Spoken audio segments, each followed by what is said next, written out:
My dear friends, last Tuesday, as we were preparing to enter into Dhamma winter retreat, I spoke a little bit about the idea of preparing for samadhi, preparing for meditation, setting up the factors that will be supportive for the arising of samadhi.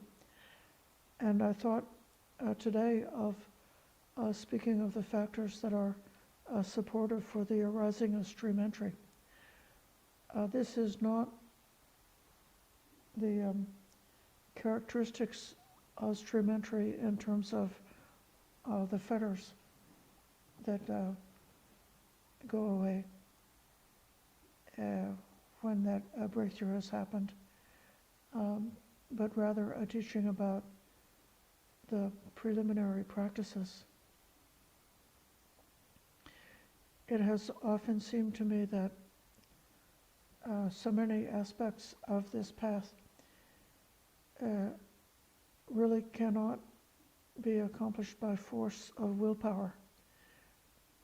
You can't force samadhi to arise. You can't force the mind to be pure.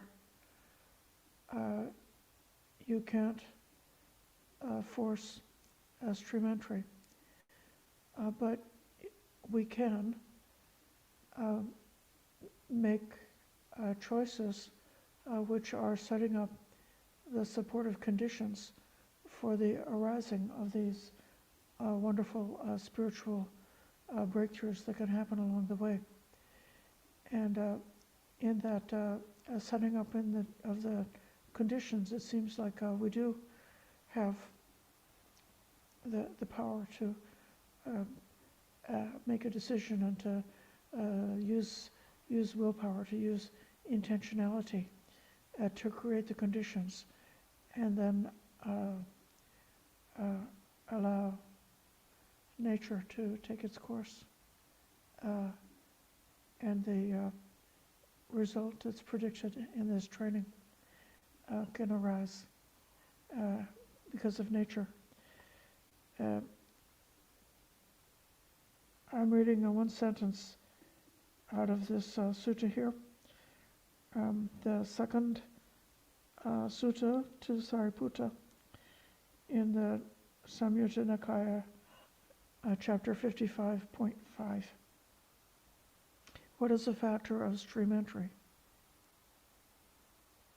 The Buddha is testing Sariputta. Sariputta, what is a factor of stream entry? And he answers, Venerable Sir, the factors of stream entry are associating with good people, listening to the true teaching, proper attention, and practicing in line with the teaching.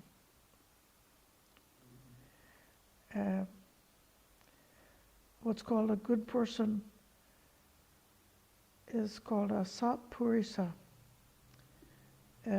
Sometimes that's called like a true person, or like a purisa could be a man in comparison to itya as a woman, purisa as a man, or in general means a person, but like a real person. And then asangseva, that's not just hanging around them, but attending to such a true person, following their leadership and their example. You could say, besides being mindful and conscious of your own body, conscious of the what posture you've adapted, or conscious of what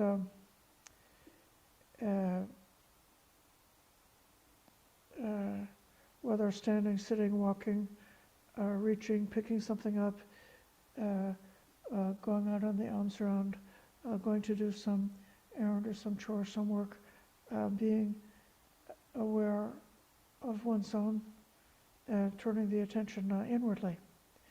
There's also another kind of practice that can happen if you have a teacher who's a really good example to follow, and that is to keep an eye on the teacher and see what their posture is. Notice when they're standing, walking, sitting, or lying down, when they're going to receive their alms food, when they're going to do some chore or some work, and noticing whatever you can notice about what they're doing, how they can do it. It seems like in this group we have even talked a bit about that, associating with the good friends and the value of it, not only in terms of having a teacher who would be like a guru, somebody who's highly accomplished and highly realized, but even our colleagues and our peers, the people that we talk to regularly, that we make us our friends, the people who are trustworthy, the people who we can confide in when we have trouble. Even if they're not perfect, if there's some ground of the shared values and shared aspiration, these kinds of peers can be indeed good friends along our spiritual path. We were talking this past weekend about some of the ways in which one would evaluate a good teacher or a good person, somebody who should be your good friend. And you would look to see whether their speech and their behavior is full of greed, hatred, and delusion, or whether being around them causes you to become more greedy, more hateful, and more deluded, or whether they seem to be pure of those things, and whether being around them, you don't feel those kinds of reactions or tendencies being aroused in you. Looking for a teacher whose behavior is the same in private as it is in public. Looking for a good friend who, if they're somebody very humble who's not famous or not well known, behaves in a certain way, and then if they get a big reputation and have a lot of followers and become very well known, see whether their behavior stays the same, or whether as a result of becoming famous they become conceited. These are examples of things that you may like to check out about that good friend.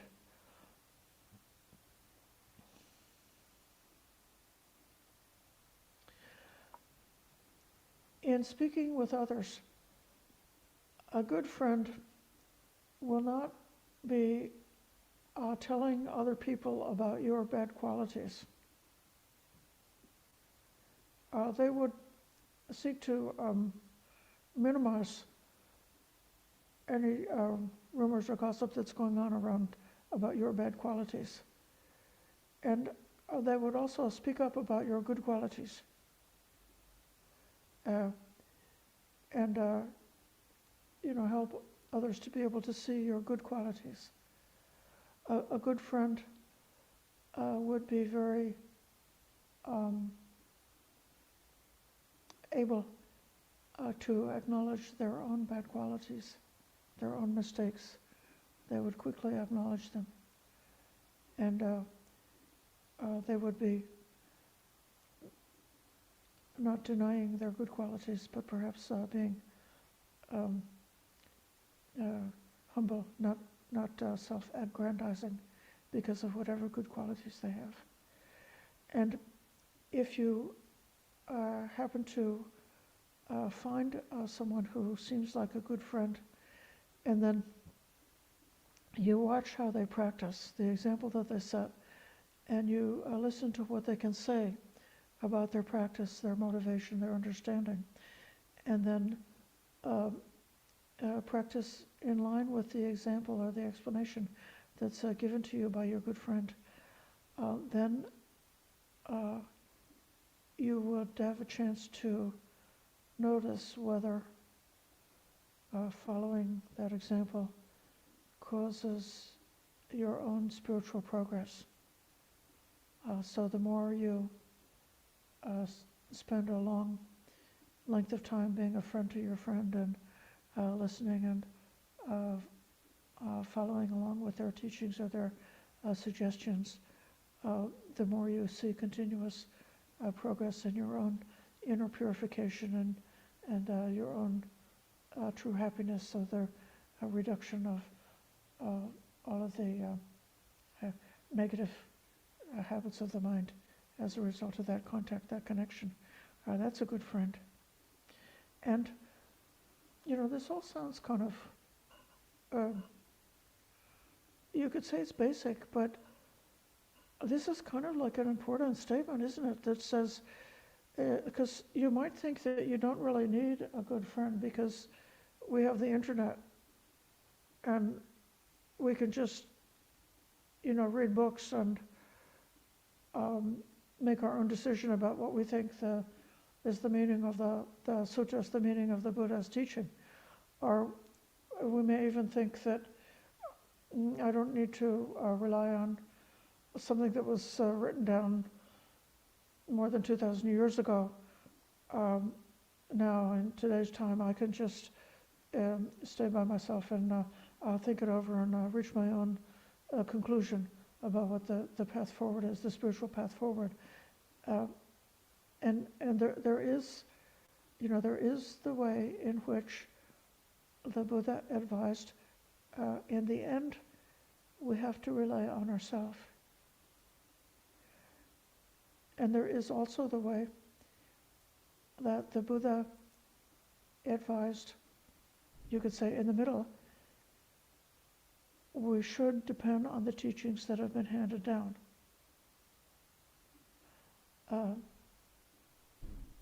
But then it's also clearly said about the significance of finding a good friend, a good teacher or a good friend, and cultivating, valuing, being grateful for that relationship and making use of it.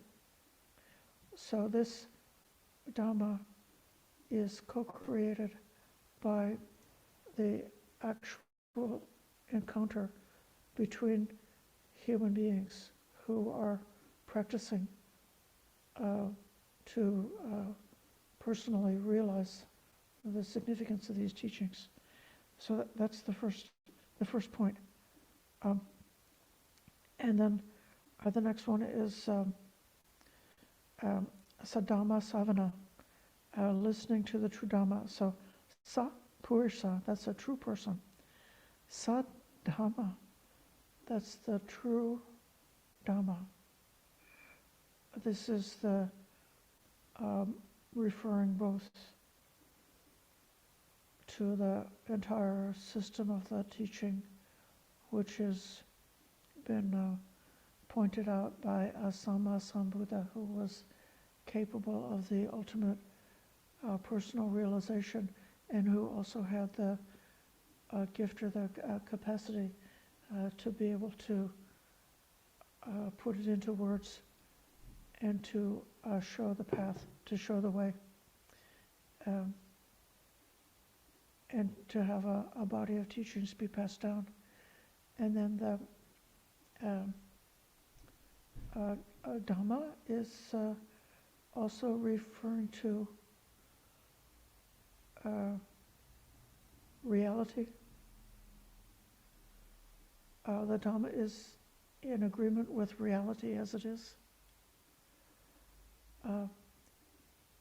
Dhamma has a secondary meaning of righteousness or justice. So the Dhamma is both a truth that can be understood or discovered, And it's also a way of being that can be lived and practiced, which matures into the full fruition of our true happiness, namely realizing what one should do or that which is good.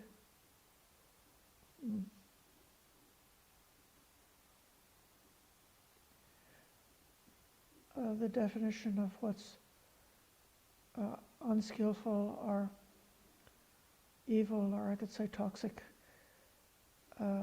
what's a negative versus that which is skillful, that which is meritorious, that which is good, that which is beneficial, is exactly that which is carrying one along towards the evolution towards true happiness.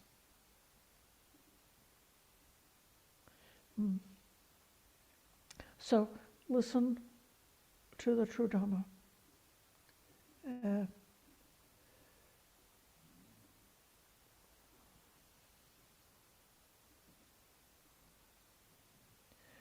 Having established a preliminary level of confidence because you trust your true friend or your teacher, show up and listen with an open mind to these teachings. Even if you can't understand all of it, listen with an open mind. That which is obviously true and obviously in accord with reality, you should take that on board. And that which you're not yet able to understand, keep an open mind.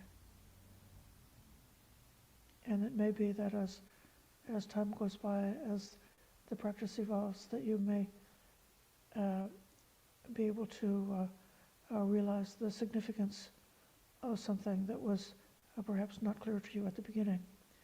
But whatever part of the Dhamma you're really able to catch hold of, really able to practice with, then you can take that part and go to the third factor of stream entry, which is called proper attention, or wise discernment, or yoniso manasikara. Yoniso is the matrix, or the root. It's the womb. So a person starts out as an embryo in the womb, and all of the qualities of a mature adult person are somehow contained in the potential of that embryo. And so one part of yoniso manasikara is whatever we experience, whatever we understand, whatever we have heard and understood, that we're then making the effort to practice with. If we try not to just stay on the surface, but go down, go inside, go deep down, look in terms of cause and effect, and look as deeply as we're able to. Another aspect of this yoniso manasikara is the what we are paying attention to. So you can choose where to direct your awareness. So Manasikara means is just a general placing of the awareness on an object, so that mind is able to know an object that it has adverted to. So that process of directing the awareness, adverting the mind towards an object in order to be able to know that object, that's awareness. So what should we pay attention to? Well, I don't recommend paying attention to what was I in the past, where did I come from, how did I come to be, what am I in the present, what am I going to be in the future, what is the nature of myself, am I the owner of myself, or am I not the owner of myself, or is myself some little thing that's inside of me, or is myself something that's larger than me and I am part of some kind of large self thing? All of those kind of speculations but those thoughts, this is like it's the story of me. The greatest story that was ever told was me. That's how a lot of people operate. And it's said that that kind of thinking is conducive to greed, hatred, and delusion. So you know that the self idea is, according to our system of thinking in the Dhamma, that's a delusion or a mistaken way of thinking. But it's also true that if we're obsessed with our own self, then we're also obsessed with those things that are good for us. What's good for me? What makes me feel good? What makes me live longer? What makes me have more safety and more protections? And then on the opposite, and I really love all those things. I get greedy for all the things that it's based on this self idea that are feeling good, and then likewise anything that's a threat to the self, any kind of danger, it's because those dangers are in danger of impinging or undermining or causing some harm to the self. That's why we hate them. So that's that connection. Then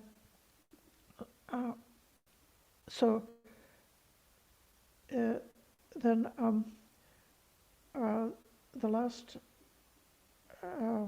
point on this is about Dhamma, no Dhamma, Patipati, practicing in line with the teaching.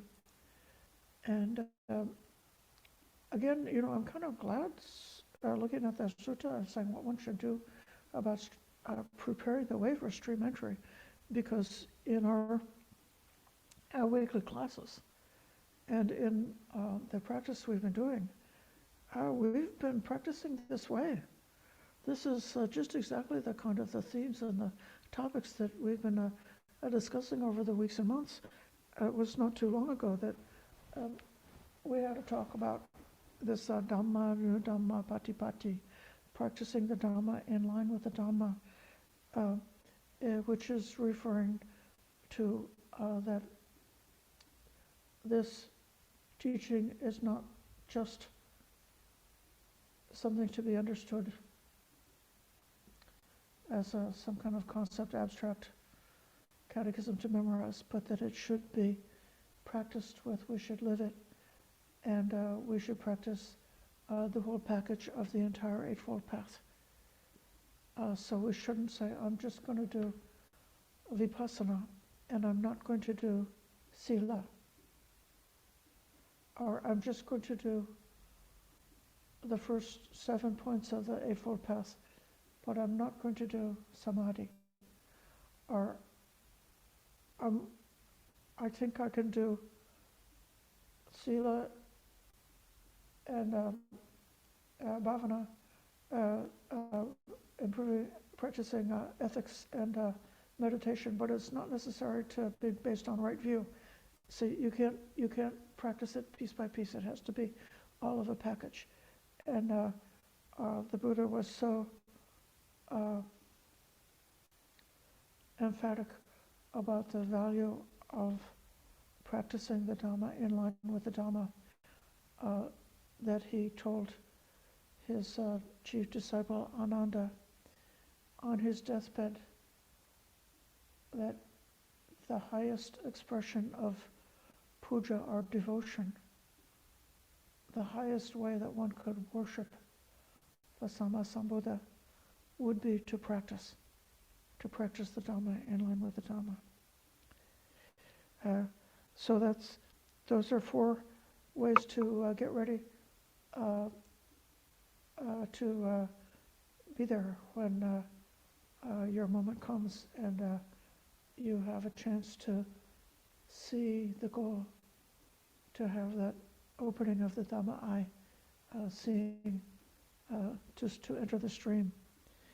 I'm going to open it now for conversation, and I'll call on Niyata. Lovely to see you. Good to see you too, Aja. I'm glad we have conversation now because it's been a long time, and I try to make the time for, because here is too much duty to do surround Sangha, and finally it is the time. And in a couple of days I have to go to the different branch to do another helping. It's more like a duty in the Sangha. But I'm agree with to have a good friend, to get into what we ordain or what we sit down and discuss about, to go to enlightening. And either the friend is not good, something bad of them can be teaching us a lot too in that part. Just kind of like look at what they've been do mistake, and we will teach ourselves to not do that kind of mistake. So in the either way, I'm glad I'm ordained, and because it's kind of like give me a lot of stuff to go forward, to go to enlightening, rather than just stay alone and practice alone, just one thinking, because now I have so many ideas surround me who in the group that walk into the same target, which is enlightening, but in the different idea. So I'm gathering and use Yoniso Namaskar, as you say, to analyze how that work with me. Yes, that's how I experience, and I'm glad I'm ordering, because it is so much good to be in monastic life.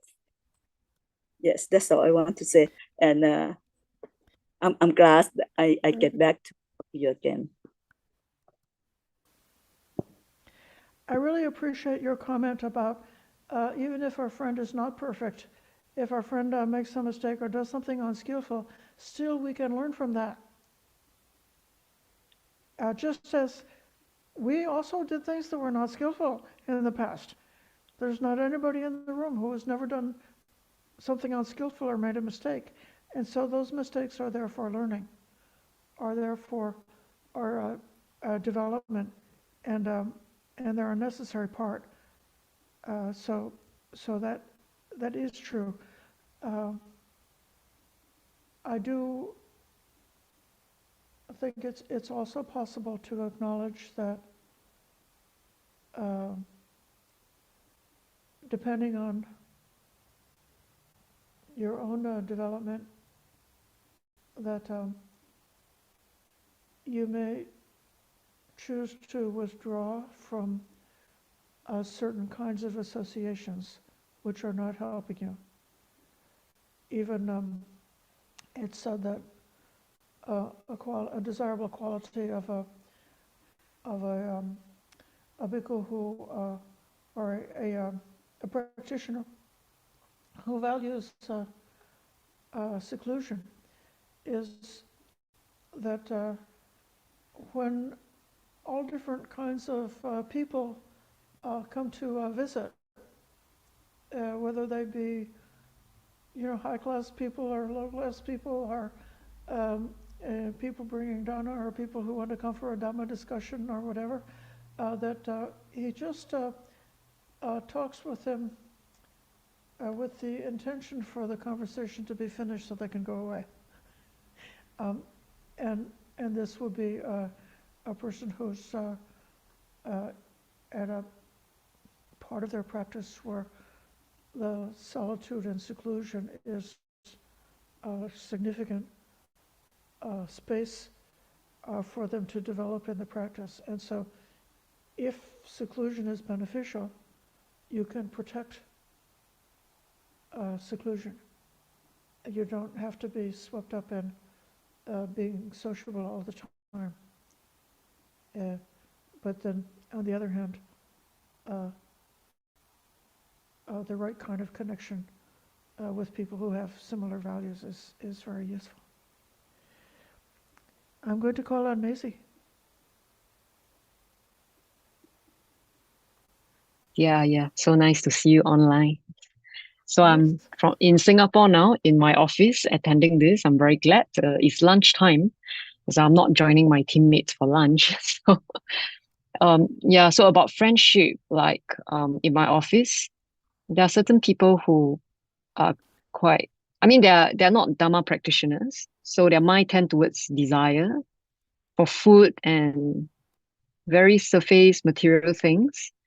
And sometimes I find that I would not like to join them for lunch, but sometimes I find that I ought to join them for lunch because I shouldn't be so divisive, right? I shouldn't put myself apart. And sometimes I feel that there are conversations I'm not interested in joining in, but yet I feel that I have to say something in order to be a part of the group. So I have some of those struggles there. Do you have any advice? Well, everybody loves a good listener. And so, for example, if somebody is at lunch with you and say they just bought a car or they just bought a house and they're going on and on about, everything they're doing with their new house, just saying, well, I can see how much pleasure you're taking in your new house. And if you simply, do that kind of like reflective listening, or if they're talking about their house and how much aggravated they are because of the contractors and all the trouble they're having with the repairs that they have to make on their new house, then you can say, oh, I can see how having a new house is really stressful. And, so then, it's like one is not really feeding the flames, but just simply acknowledging. And then when you're able to be a good listener and not be imposing on people, then they may come to really respect and appreciate you. And then it could be that then from time to time, what you have to say, which is based on the Dhamma, is something that your friends can hear you because they trust you and like you because you're such a good listener. That would be my suggestion. Thank you. I noticed when we in West Virginia, Monteji sometimes has visitors who would be like local, like maybe college students who have to write a term paper there, so they visit the temple, and those young people didn't have a clue about much of anything, and their conversation or their questions will be really silly, and what I saw was that Bhante was just really nice to them. Really, he was just patiently listening to the silliness and being very nice. And I think that kind of thing then causes people to think that Buddhism is good because they see someone who's a monk or a good Buddhist and see how nice they are, how cheerful they are. So that's my thought about that. Yeah, thank you. I'll try that. I'll try with the. I mean, sometimes I listen. I don't say anything, so Yeah. then they think that I'm not interested sometimes. But I'll give it a try more, and I'll let you know how it goes. Okay. I'll call on Richard.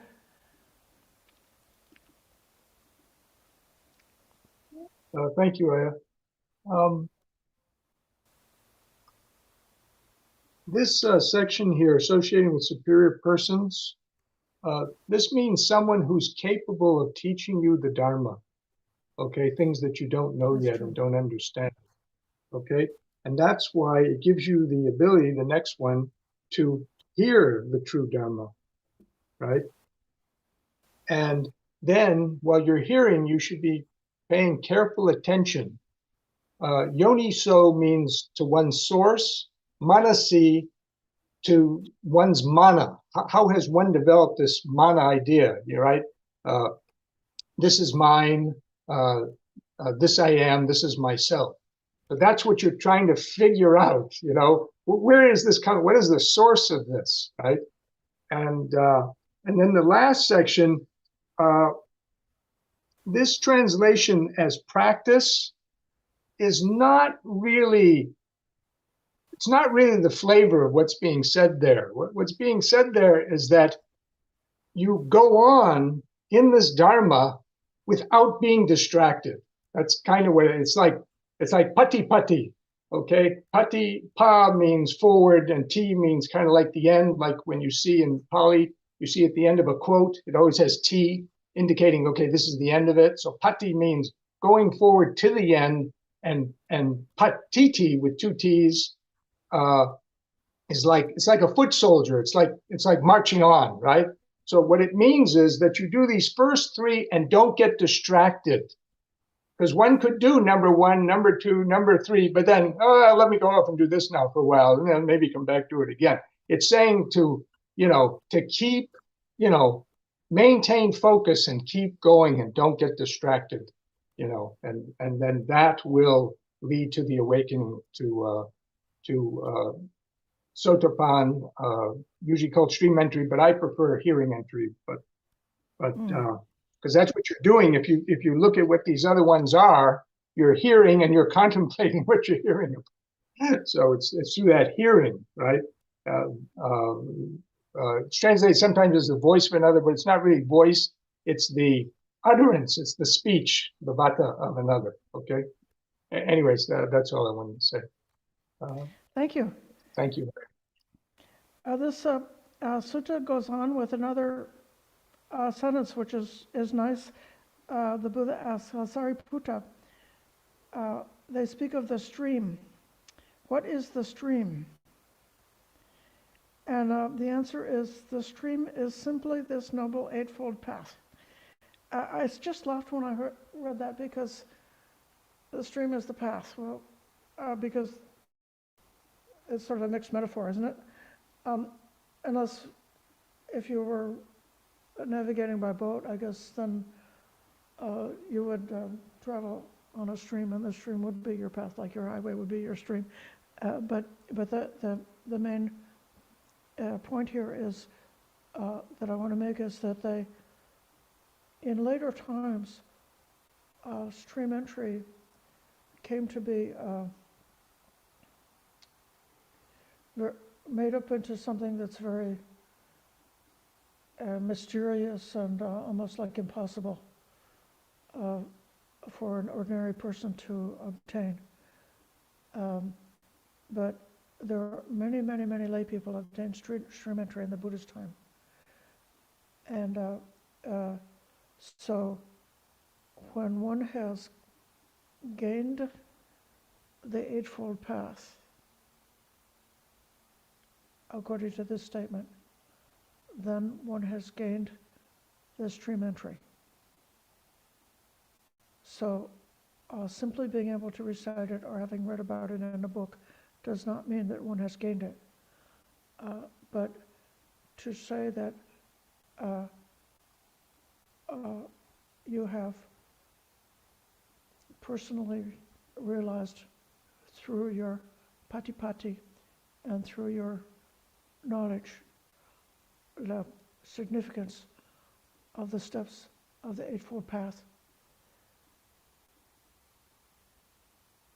That will be your stream entry. And when you have the stream entry, when you can see the goal, then the entire Eightfold Path will be so natural and so normal. It would be like there would be nothing else that one would like to do except to practice this Noble Eightfold Path.